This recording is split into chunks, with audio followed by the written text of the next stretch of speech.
God, my knee. Oh, I think it's gonna fall out. The pain. It's always this guy's knee in it. Look, listen. Stretcher's coming for you. Just wait there a second and we'll sort you out. Oh, God, my face. Alright, yeah, safe. Never mind, fam. Yo guys, it is your boy Niran here, and you are watching FTW. This is of course the series where I bring to you the best and more frequently the worst of what football has to offer during the last 7 days. But what's been kicking off in the world this week? The UK is fucked. Bills across the country are gonna go up by 4 times in some homes. Electricity bills are £6.3 million per home from this winter onwards, and you're gonna have to use the electricity sparingly. Babe, do you know where the remote is? Yeah, hang on a second, let me just switch on the light and see where it is. We've run out already! I can't wait to read out my letter from Eon after 6 minutes of electricity usage. Fuck off. Seriously? 2.5 grand? For one thing you might be able to watch on your TV if you're lucky enough, for crying out loud, is the beautiful, beautiful game known as football. Mom! Dad! The season's back! Fucking knobhead! Because ladies and gentlemen, after a long summer away, the Premier League has returned. Oh, yes! Let's go! Football fans across the country are ecstatic realising that it's back before remembering all the football-related depression you're gonna feel. I'm taking no responsibility for my mates when their girlfriends call me asking why their man hasn't come back from Monday night football viewing. Like, I couldn't care less where he is. We finished with him last night. I don't care if he's been kidnapped. It's your own problem. You know, don't be bringing that to me. I, for one, am ready to pin a £43 11-fold acca on 2nd Division Slovakian promotion hopefuls again before spending 8 hours perfecting my fantasy football squad, though checking it whilst flying a plane might be a little bit over the top. Right, so here this year, I'm thinking of a differential, either Burmo or maybe Podent. Sir, please, this is a critical code red situation. And it all started with Arsenal playing Crystal Palace on Friday night, and the Gunners won the opening game of the season 2-0 at Sellers Park. Arsenal have brought their pre-season form into the actual season, and their fans are gassed at the news. I'm telling you right now, I'm telling you, we're gonna win the Champions League! I'm telling you! Mikel Arteta seems confident about it all, with goals in this one coming via Gabriel Martinelli and a Marc Cucurella own goal. Mark himself was devastated chatting to his teammates at full time. Is there something wrong with me? No, brother, no, there's not. Don't worry about that, man. Bear I'm not good at, you know. No, don't do that. Meanwhile, Gabriel Jesus was not on the score sheet, meaning all of our FPL teams are in the mud. Here's Gabriel addressing his owners after only scoring 2 points this week. I'm not the Messiah! It was a disappointing day for Palace boss Patrick Vieira. Here's him realising he lost versus realising he lost to Arsenal, and he could be seen dipping into the Arsenal changing rooms here. What's nuts as well is that Patrick Vieira's assembled an anti-EDLFC here. These lot are going AFCON in the winter. Nigeria, Ivory Coast, Ghana, Crystal Palace. And as for Arsenal, it's a great start for them. Are they the real deal in terms of the top 4? It wasn't such a great start as far as United fans are concerned, who carried on where they left off last season by losing 2-1 to Brighton. Manchester United.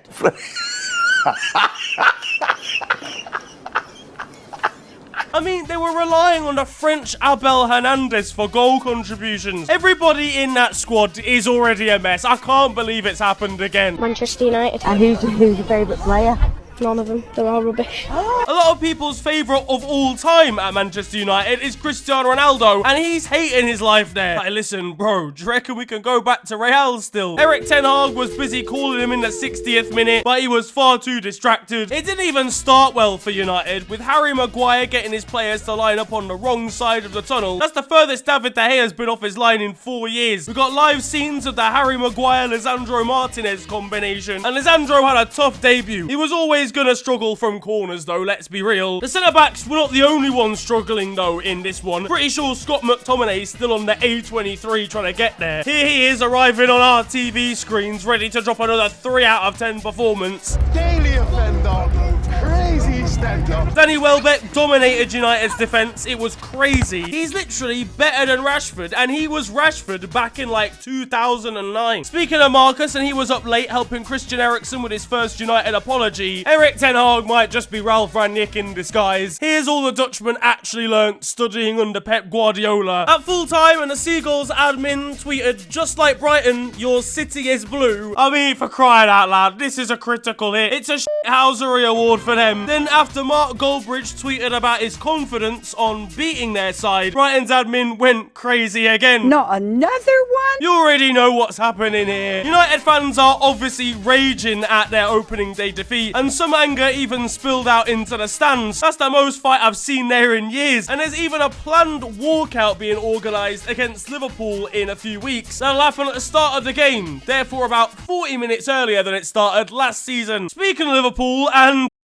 So we don't have the capacity. can we just go back to pre-season, please? That's simply marvellous. Liverpool slipped up on the first day of the season with a 2-2 draw against newly promoted Fulham. Look, I personally don't see why this is a problem. These guys were the champions last season, for God's sake. Alexander Mitrovic scored a brace here, and honestly, he bullied Virgil van Dijk. He's got to be pretty smug now after seeing me predict 4 league goals for him this season. You all laughed at me. Well, I have to say, you're not laughing now, are you? Mo said he couldn't do it in the Prem, and Fulham took the opportunity to remind us that he could. Trent Alexander-Arnold has a difficult time when Jurgen Klopp tells him to mark any post whatsoever. For me, I can't do it. You can! You can do it, you can! His capacity wasn't capacitizing trying to jump for this header for the first goal. The poor kid must have been petrified seeing Mitro jump 6 kilometres into the air. Look at the size of that fucker. And he gave Virgil van Dijk the run around as well. The big man's been watching William Saliba compilations since the game ended. Here we have Virg getting back in at half time after marking Mitro for 45 minutes. I'm done. Gary, how was that? Tough. And Jurgen Klopp wasn't best pleased with his side's performance, but also blamed a dry pitch at Craven Cottage for his side not getting the full 3 points. Fulham responded with this tweet showing off their beautifully watered turf. Look, listen, we've got to give out another housery award here. Thankfully, Darwin Núñez came on and saved us. Best football player. Meanwhile, James Milner will still be being brought on to try and control a game in 2074. At Manchester City, though, themselves and Erling Haaland made a quick start with a 2-0 win over West Ham. Haaland scored both on his debut here, including one from the spot. But now, listen, this is a serious bounce back after the disaster of the Community Shield. Those without him in fantasy football regretted it immediately. For God's sake, man, I knew I should have got him in. Gerald, please fly the plane. Jurgen Klopp's already chasing Pep down so he can try and win the Premier League by force. Yo, hey Pep, why are you running off, bro? Let me get a picture, bro. West Ham fans are fed up at Man City and fed up of the Sun, seemingly as well. Whilst Man City fans were more focused on giving it large to Gary Neville before the game started. Neville is a wanker. Neville is a wanker, na na na na. But it's not just him getting that treatment, it's Kurt Zouma as well, after the Frenchman picked up an injury against them. But Manchester City and Erling Haaland are serious, and for me, they're still favourites for the title. He may well have started adapting to English football, now he just needs to adapt to English interviews. A bit shit, but that's all it is. Steady with the language. Chelsea started their Premier League campaign with a 1-0 victory over Everton. It was hardly a classic, but it's an okay start for the Blues. Well, you know, I'm glad to see the club I love do well. Do you know what I mean? But all jokes aside, I hate it here. Raheem Sterling brought some interesting shielding to the table. Why are you arching your back like that, bro? Here's what Yerry Mina had to say on the incident. In that position, I just have to smash it because... And Sky were not holding back online, commenting on an underwhelming debut for Dwight McNeil. And speaking of underwhelming, segued on to Dele Alli. That one there was a violation. Personally, I wouldn't have it. At Southampton, and despite taking the lead, they lost 4-1 in the end to Tottenham. Their Ghanaian centre-back Mohamed Salisu's not going to want to watch this one back. Nottingham Forest may have lost 2-0 to Newcastle on the opening day, but they found themselves a new corner technique. The greatest moment I've seen in Premier League football. Here's Jesse Lingard distracted on the edge of the area. Meanwhile, Newcastle's French winger Alan Saint-Maximin made the day of one young fan by giving him and his dad a new Rolex. In transfer news and on the story of Frankie de Jong, stop. Listen, shut up. End this story. End me at this point. Barcelona are now alleging criminal activity in the Dutch midfielder's last contract, suggesting they now don't need to pay him the 17 million euros owed to him. These lot are gonna be on Judge Rinder soon enough. I feel sorry for Frankie, because this is basically a smear campaign at this point. But this is so funny. He's either got to deal with United and Scott McTominay's criminality, or Barcelona's actual criminality. Here we have the Catalan side sending their lawyers out to expose Frankie's Snapchat nudes from 4 years ago and blackmail him to stay. Xavi's out performing on the streets of Barcelona trying to earn money for the club. Meanwhile at United, and now having seemingly given up on the Barcelona midfielder, they're turning their attention to Juventus's Adrian Rabiot. That is a howler. Here's Ronaldo seeing his ex-Juve teammate turn up at training again. Who's actually in charge of United signings? How are United fans going to pick between playing Scott McTominay or Rabiot in midfield? It's like having a choice of two blokes and nick your wife. At least he can show off his 26 Uber Eats League On medals to Anthony Martial. He's dead food and his mum's a psycho, for God's sake. She'll be attacking Fred for getting less than 80% pass accuracy. And they want Marco Arnautovic too. Marco himself probably thought this was a prank call when it came through in his voicemail. United these days have got the pulling power of Andrew Tate when he actually has to speak to a woman in real life. It's been a busy week for Chelsea too, who signed left-back Marc Cucurella from Brighton for £50 million. The news was originally broken by Fabrizio Romano, but Brighton were having none of it, putting out an official statement saying he hadn't made an agreement to leave the club. Fabrizio replied and wasn't convinced, and then a few days later, Chelsea announced the signing with a tweet directly copying the original Brighton one. I mean, how many Housery awards do I have to give out here? Never ever doubt Fabrizio Romano. It's calm though, like he's still a Brighton player on XG or something. And it's 1 in and 1 out for Chelsea as Timo Werner returned back to Germany and RB Leipzig. It's yet another big money forward who's gone back to his former club for less money. Though I think Timo was expecting a better reception when he arrived back at Leipzig Stadium. Thank you to all these great fans who's turned out. What do you think? I think they wanted to see you fight a little. In France now, and Neymar posted a picture of him and his sister in a swimming pool this week, which is all calm, but the caption's in Portuguese, so let's just translate this.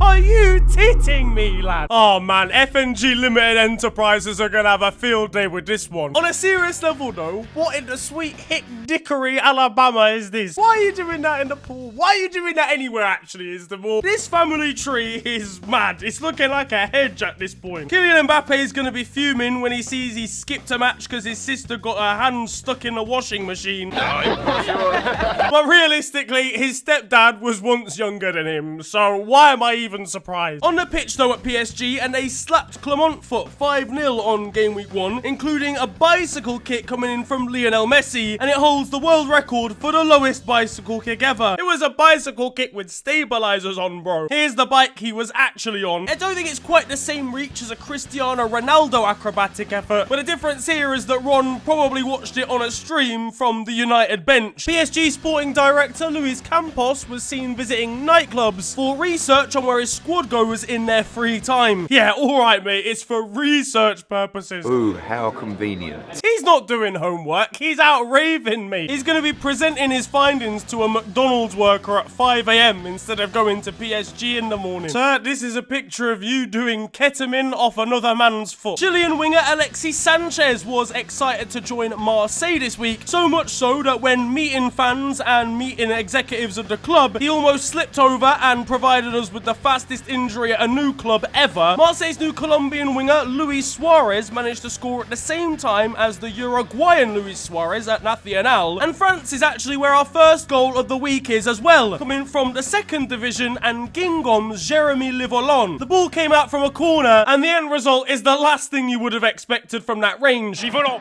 Livolon! Mais c'est quoi ce but? Our second goal of the week comes from the second division in England, where Championship side Watford took the lead against West Brom thanks to a piece of genius from Ismail Assar. And our final goal of the week comes from Brazil and our youngest ever winner of the award, where Davi Luiz, only 12 years of age, scored one of the best solo goals you're going to see this year at Bela Vista de Minas.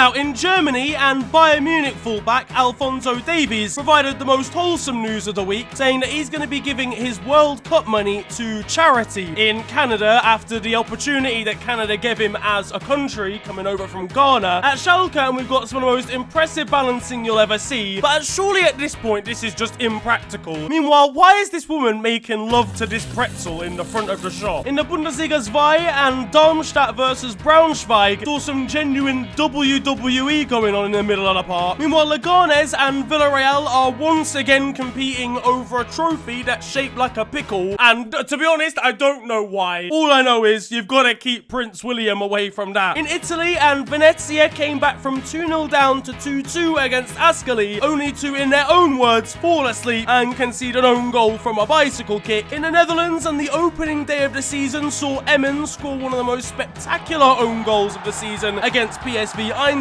Giorgio Chiellini is settling in at life at the MLS, except that he's not, and instead of that, he's playing volleyball on the halfway line. For Chiellini, they're going out the window.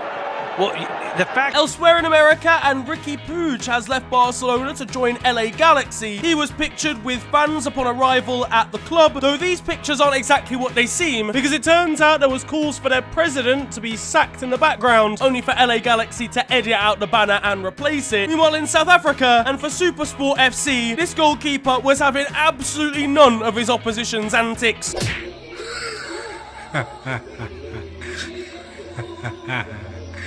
Hello all, and welcome to The Beautiful Game, the segment where we take a look at the poetic and brilliant side of the game that we love. We are back by popular demand for yet more glorious beauty. Flicks it on and runs through to Mitchell. Mitchell kicks it and it deflects off of his own man, and it's going to be an own goal off of Jack McMillan out of absolutely nothing. And that concludes The Beautiful Game. Closer to home, and one Sheffield Wednesday fan is in the doghouse now after taking to Twitter to show a conversation between him and his girlfriend, convincing her to go on a romantic trip away to the south coast, when in actuality he just wanted an excuse to go to the Plymouth Argyle game. One man challenged Adebayo Akinfenwa to an arm wrestle, and the result was pretty predictable.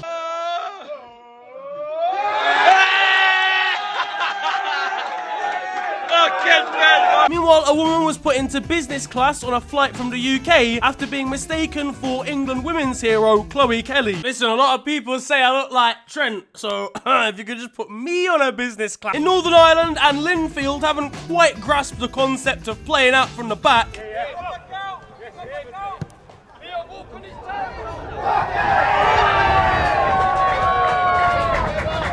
In the Malaysian second division now, and after having fun interacting with his supporters in the crowd, upon the slightest touch from a player of the opposition, this guy went from Jesse Lingard to Neymar very quickly. Arturo Vidal posted this TikTok appreciating his wife and having her for dinner afterwards. I mean, this guy's got a track record. He's even distracted when he's on TV. I Fenerbahce, and they had a really cool idea of a kids at home initiative, taking iPads out onto the pitch at the start of a game and FaceTiming kids who couldn't be at the stadium so they could get a good view of what was going on. Except for the fact the connection wasn't very good. And here's little Jimmy. He's 5 years old and his favourite player is... Jimmy, are you there?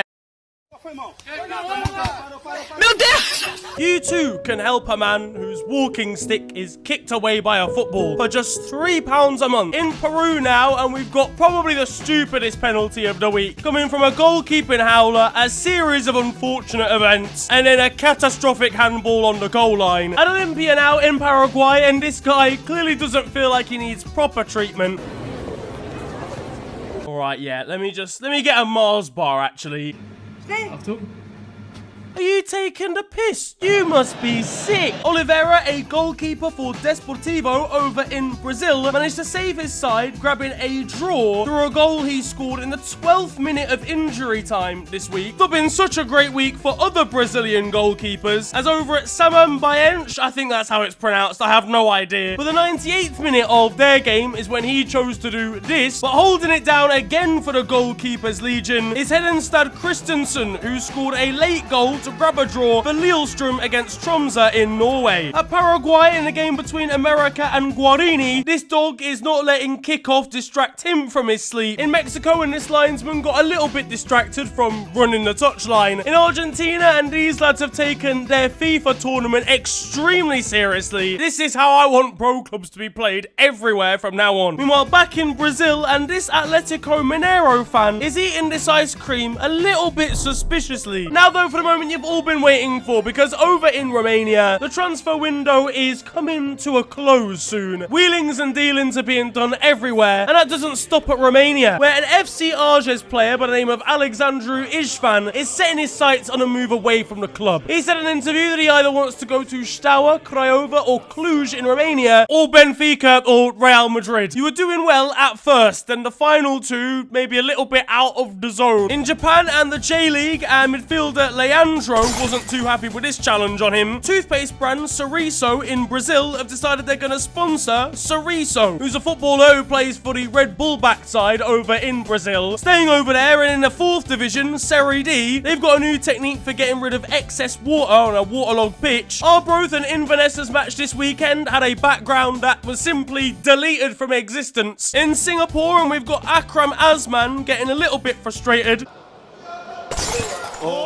In Sweden and at GIF Sundsvall, American footballer Forrest Lasso scored a Cologne goal there in his first season for the club. In Bosnia and in Conference League qualifying, Nikola Jankovic scored a goal directly from a corner against Kazakhstani opposition. And in Indonesia, we've got a pass here that defies all logic and all physics completely.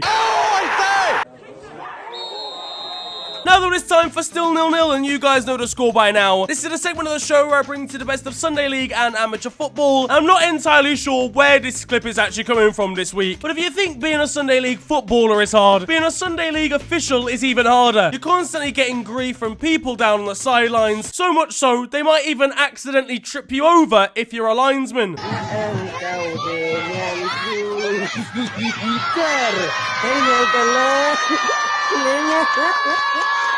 On to the weird stuff though now. First of all, at Worksop, and they had their game postponed one day before kickoff was meant to happen because of a lack of players, and they weren't able to field a full 11 despite having 63 registered squad members. Let's be totally honest, this was like Sunday League. Everyone was hungover the night before and they couldn't be asked to go in. Here are all the players explaining where they were and how they ended up missing the game. I'm in Hull. I am in Morocco. I am at Disney World. I'm in Resolute. I'm in an airplane bathroom. I'm flying a few thousand feet over Lincolnshire. We have a debut mention for Greenland as a nation in FTW, where the shortest league campaign got underway this week. It's a set of 2 groups of 4, and the league campaign lasts for just 1 week because of the distance between each club's ground. As I mentioned, it kicked off this week and we saw a 10-1 on the first day of the season. There's a story of a Belgian club by the name of Racing Boksburg who signed a 20-month-old child to their squad, making him the youngest professional footballer in the world. Was signed to a contract based on apparently having great ball control for a child literally of his age, despite not being able to say the words football or ball yet. And finally, in the weirdest story of them all, we have Malmo striker Mohamed Bouya Touré, who missed his own wedding and sent his brother to go instead. The 27-year-old new addition to the Swedish outfit had been recently playing in the Chinese Super League and was requested to join up with his squad earlier than initially intended. Now, he already had his wedding planned with his fiancée for the end of July. They had to take the shots for their photo shoot a few days earlier so that he could go and play with his team, and instead sent his brother to go and deal with the actual wedding, which is a good job, because when I initially saw this story I thought that was his brother in the pictures, in which case I was about to say there was an Olatunji Christmas sort of fallout was going to happen. That though is going to wrap up football this week, and I hope you have enjoyed it. If you have, then feel free to slap a like on the video, and of course subscribe if you're new to the channel. You can also follow me on social media. It is at @theofficialfng on Twitter and on Insta. But it's been a pleasure ranting at you guys today. Have a wonderful day, enjoy yourselves, and goodbye.